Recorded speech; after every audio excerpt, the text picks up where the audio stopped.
नमस्कार दोस्तों, आप सभी कैसे हैं। भगवान भोलेनाथ की कृपा हम सभी पर सदा यूं ही बनी रहे। दोस्तों, हिंदू धर्म में माघ पूर्णिमा का बहुत ही खास महत्व होता है। यह माघ मास का आखिरी दिन होता है। इसे माघी पूर्णिमा के नाम से भी जाना जाता है। ऐसे में दोस्तों, इस साल यानी कि 2023 में माघी पूर्णिमा 5 फरवरी दिन रविवार के दिन मनाया जा रहा है। इस दिन भक्तजन बड़े ही भक्ति भाव से भगवान श्री विष्णु की असीम कृपा प्राप्त करने के लिए उनकी पूजा करेंगे, उनका आराधना करेंगे, साथ ही साथ भगवान की कथा का वाचन और श्रवण करेंगे। ऐसे में दोस्तों, माघी पूर्णिमा के दिन पवित्र नदियों में स्नान, दान और तर्पण तीनों चीज़ों का काफ़ी खास महत्व हो जाता है। माना जाता है कि इस दिन देवलोक से देवतागण पृथ्वी पर आकर पवित्र नदियों में स्नान करते हैं। इस दिन का इसलिए काफ़ी खास महत्व हो जाता है। ऐसे में दोस्तों, आज के वीडियो में हम माघ पूर्णिमा के महत्व को बताते हुए माघ पूर्णिमा की 2 पौराणिक कथा एक साथ सुनेंगे।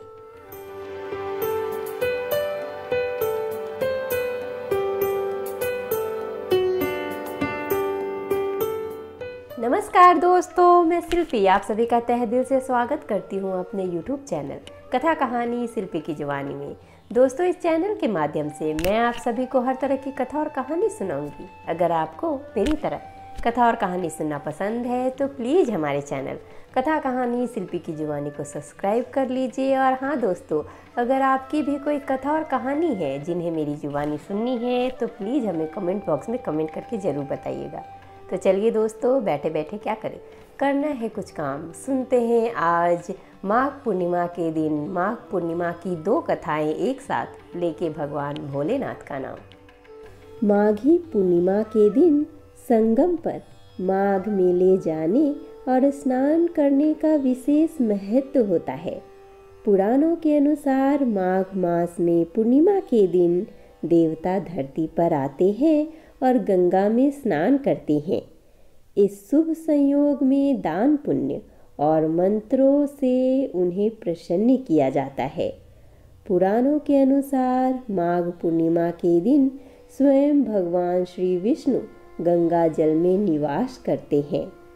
इस दिन गंगा स्नान करने से विष्णु की कृपा मिलती है तथा धन संपदा, लक्ष्मी, यश, सुख, सौभाग्य तथा उत्तम संतान की प्राप्ति होती है। माघी पूर्णिमा पर गंगा तथा अन्य पवित्र नदियों तथा सरोवर तट पर स्नान करके तिलांजलि देना चाहिए तथा पितृ तर्पण करना चाहिए। इस दिन दान दक्षिणा का 32 गुना फल मिलता है। इसीलिए इसे माघी पूर्णिमा के अलावा 32वीं पूर्णिमा भी कहते हैं।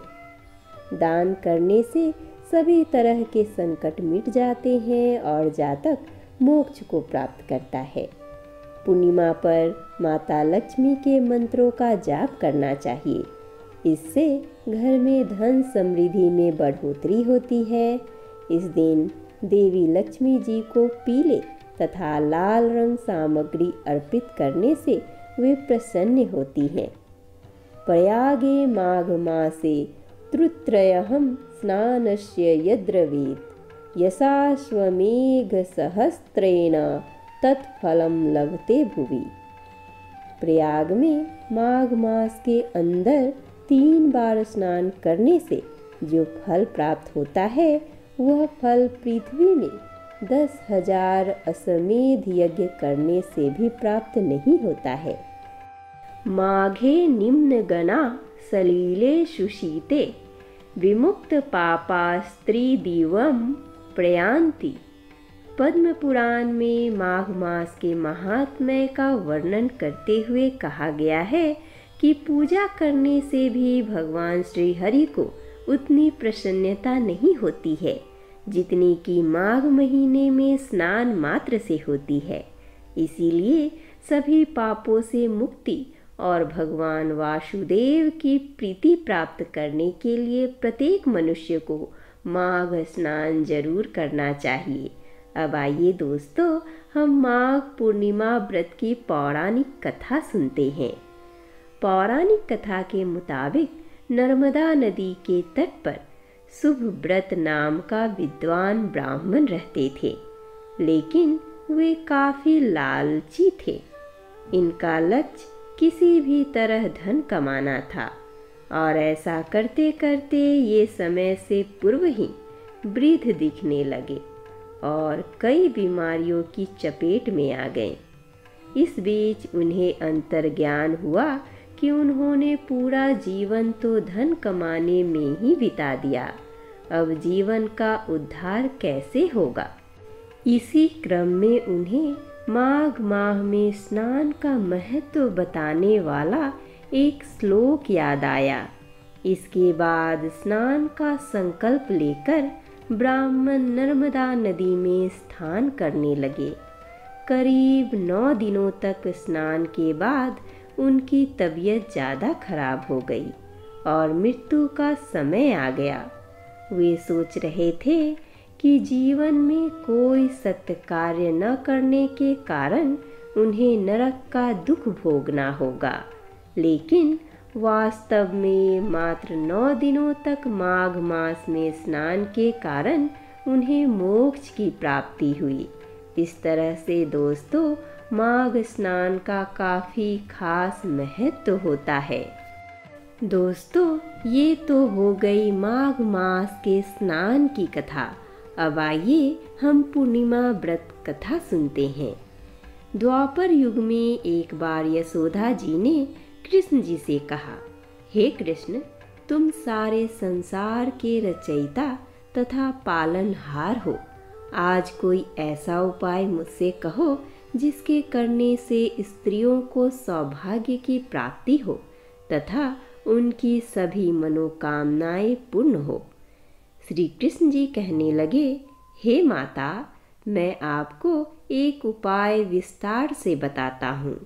सौभाग्य की प्राप्ति के लिए स्त्रियों को 32 पूर्णमासियों का व्रत करना चाहिए। श्री कृष्ण जी आगे कहने लगे कि इस धरती पर एक राजा चंद्रहास की अनेक प्रकार के रत्नों से परिपूर्ण कातिका नाम की नगरी थी। वहाँ पर धनेश्वर नाम का एक ब्राह्मण था और उसकी स्त्री अति सुशील एवं रूपवती थी। दोनों ही उस नगरी में बड़े प्रेम के साथ रहते थे। घर में धन धान्य आदि की कमी नहीं थी। उनको केवल एक ही दुख था कि उनकी कोई संतान नहीं थी। इस कारण वे अत्यंत दुखी रहते थे। एक समय एक तपस्वी उस नगरी में आया। वह तपस्वी उस ब्राह्मण के घर को छोड़कर अन्य सब घरों से भिक्षा लेकर भोजन किया करता था। एक दिन हमेशा की तरह तपस्वी भिक्षान्न को प्रेम पूर्वक खा रहा था कि धनेश्वर ने योगी का यह सब कार्य देख लिया। धनेश्वर योगी से बोला, महात्मन, आप सब घरों से भिक्षा लेते हैं, परंतु मेरे घर की भिक्षा कभी भी नहीं लेते। इसका क्या कारण है? योगी ने कहा कि निसंतान के घर की भीख पतितों के अन्न के तुल्य होती है और जो पतितों का अन्न खाता है वह भी पतित हो जाता है। चूंकि तुम निसंतान हो अतः पतित हो जाने के भय से मैं तुम्हारे घर की भिक्षा नहीं लेता हूँ। धनेश्वर यह बात सुनकर अपने मन में बहुत दुखी हुआ और हाथ जोड़कर योगी के पैरों पर गिर पड़ा तथा कहने लगा, हे महाराज, यदि ऐसा है तो आप मुझको पुत्र प्राप्ति का उपाय बतलाइए। आप तो सर्वज्ञ हैं, मुझ पर अवश्य ही कृपा कीजिए। मैं पुत्र न होने के कारण अत्यंत दुखी हूँ। आप मेरे इस दुख का हरण करें। आप समर्थवान हैं। यह सुनकर योगी कहने लगे, हे ब्राह्मण, तुम चामुंडा की आराधना करो। घर आकर उसने अपनी स्त्री से सब वृतांत कहा और स्वयं तप के निमित्त वन में चला गया। वन में जाकर उसने चंडी की उपासना की और उपवास किया। चंडी ने 16वें दिन उसको स्वप्न में दर्शन दिया और कहा, हे धनेश्वर, जा, तेरे पुत्र होगा, परंतु वह 16 वर्ष की आयु में ही मृत्यु को प्राप्त हो जाएगा। यदि तुम दोनों स्त्री पुरुष 32 पूर्णमासियों का व्रत विधि पूर्वक करोगे तो वह दीर्घायु होगा। प्रातः काल होने पर इस स्थान के समीप ही तुम्हें एक आम का वृक्ष दिखाई देगा। उस पर चढ़कर एक फल तोड़कर शीघ्र अपने घर चले जाना, अपनी स्त्री को खिलाना। ऋतु स्नान के पश्चात वह स्वच्छ होकर श्री शंकर जी का ध्यान करके उस फल को खा लेगी। तब शंकर भगवान की कृपा से उसको गर्भ हो जाएगा। जब वह ब्राह्मण प्रातः काल उठा तो उसने उस स्थान के पास ही एक आम का वृक्ष देखा, जिस पर एक अत्यंत सुंदर आम का फल लगा हुआ था। धनेश्वर वृक्ष पर चढ़ गया और उसने एक अति सुंदर आम का फल देखा। ब्राह्मण ने जल्दी से उस फल को तोड़कर अपनी स्त्री को ला कर दिया और उसकी स्त्री ने अपने पति के कथनानुसार उस फल को खा लिया और वह गर्भवती हो गई। देवी जी की असीम कृपा से उसे एक अत्यंत सुंदर पुत्र उत्पन्न हुआ, जिसका नाम उन्होंने देवी दास रखा। माता पिता के हर्ष के साथ वह बालक बढ़ने लगा। भवानी की कृपा से वह बालक बहुत ही सुंदर, सुशील और पढ़ने में बहुत ही निपुण हो गया। दुर्गा जी की आज्ञा अनुसार उसकी माता ने 32 पूर्णमासी का व्रत रखना प्रारंभ कर दिया था, जिससे उसका पुत्र बड़ी आयु वाला हो जाए। 16वां वर्ष लगते ही देवीदास के माता पिता को चिंता हुई कि कहीं उसके पुत्र की इस वर्ष मृत्यु न हो जाए। इसीलिए उन्होंने अपने मन में विचार किया कि यदि यह दुर्घटना उनके सामने हो गई तो वे कैसे सहन कर सकेंगे। इसीलिए उन्होंने देवीदास के मामा को बुलाया और कहा कि हमारी इच्छा है कि देवीदास 1 वर्ष तक काशी में जाकर विद्या अध्ययन करे। इसीलिए साथ में तुम चले जाओ और 1 वर्ष के पश्चात इसको वापस लौटा लाना।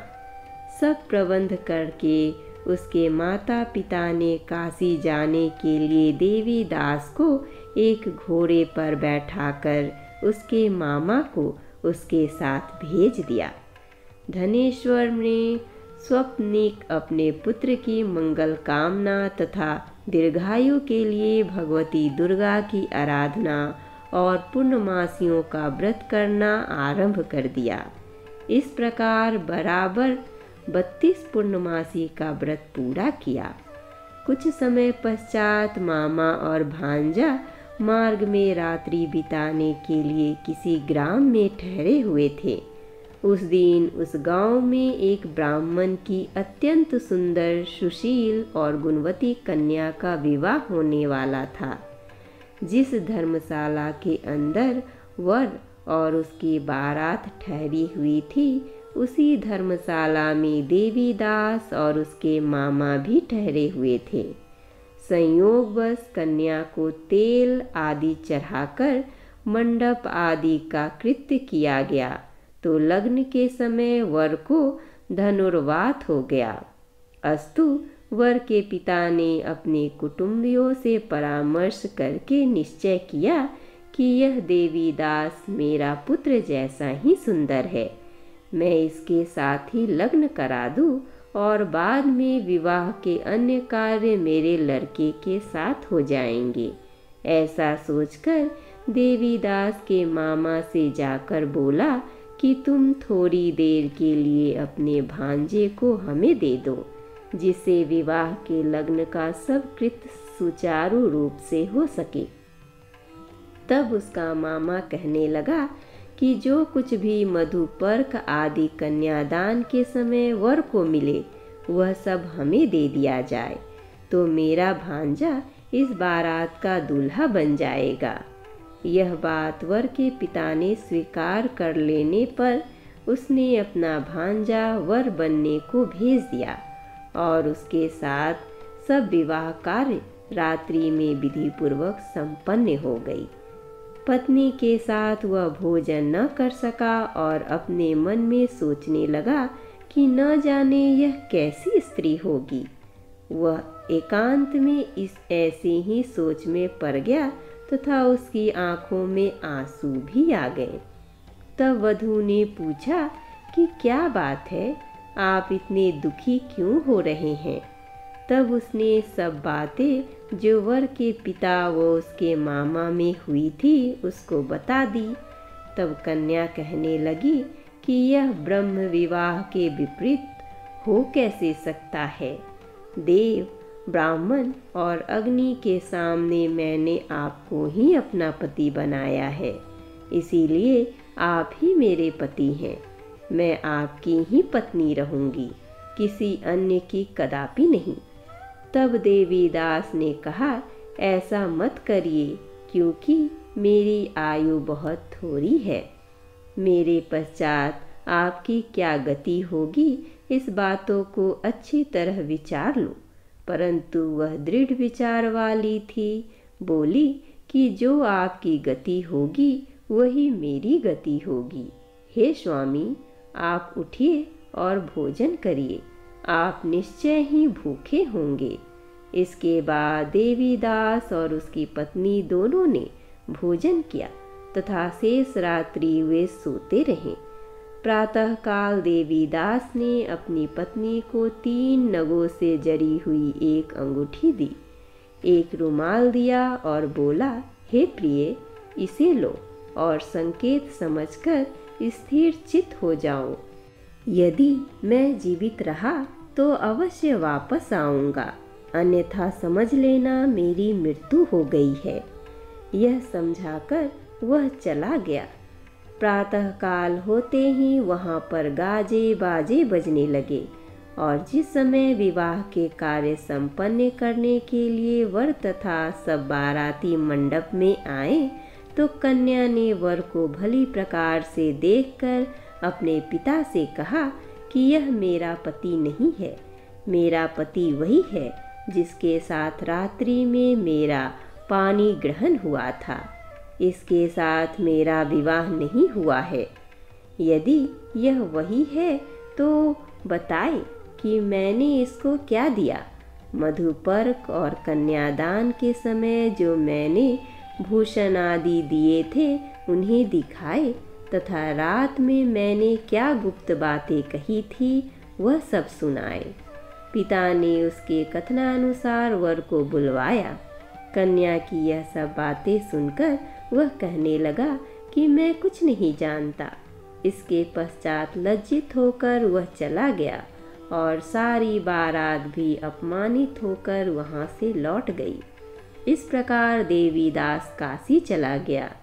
जब कुछ समय बीत गया तो काल के प्रेरित होकर एक सर्प रात्रि के समय उसको डसने के लिए वहाँ पर आया, परंतु व्रत के प्रभाव से उसको काट न पाया, क्योंकि पहले ही उसकी माता ने 32 पूर्णिमा का व्रत कर रखा था।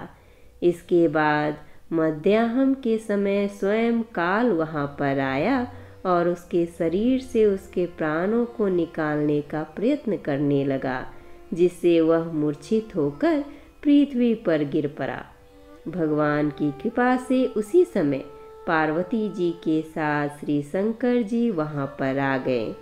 उसको मूर्छित दशा में देखकर पार्वती जी ने भगवान शंकर से प्रार्थना की कि हे महाराज, इस बालक की माता ने पहले 32 पूर्णिमा का व्रत किया था, जिसके प्रभाव से इसका मृत्यु दोष कट गया। भवानी के कहने पर भक्त वत्सल भगवान शिव जी ने उसको प्राण दान दे दिया। इस व्रत के प्रभाव से काल को भी पीछे हटना पड़ा और देवीदास स्वस्थ होकर बैठ गया। उधर उसकी स्त्री उसकी प्रतीक्षा किया करती थी। जब 16वां वर्ष व्यतीत हो गया तो देवीदास भी अपने मामा के साथ काशी से चल दिया। इधर उसके ससुर उसको ढूंढने के लिए अपने घर से जाने वाले ही थे कि वह दोनों मामा भांजा वहाँ पर आ गए।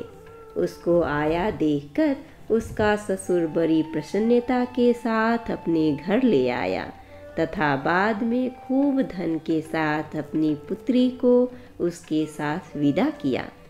श्री कृष्ण जी कहने लगे कि इस प्रकार धनेश्वर 32 पूर्णिमाओं के व्रत के प्रभाव से पुत्रवान हो गया। जो भी स्त्रियां इस व्रत को करती हैं वे जन्म जन्मांतर में वैधव्य का दुख नहीं भोगती और सदैव सौभाग्यवती रहती हैं। यह मेरा वचन है, इसमें कोई संदेह नहीं। यह व्रत पुत्र पौत्र को देने वाला तथा संपूर्ण मनोकामनाओं को पूर्ण करने वाला है।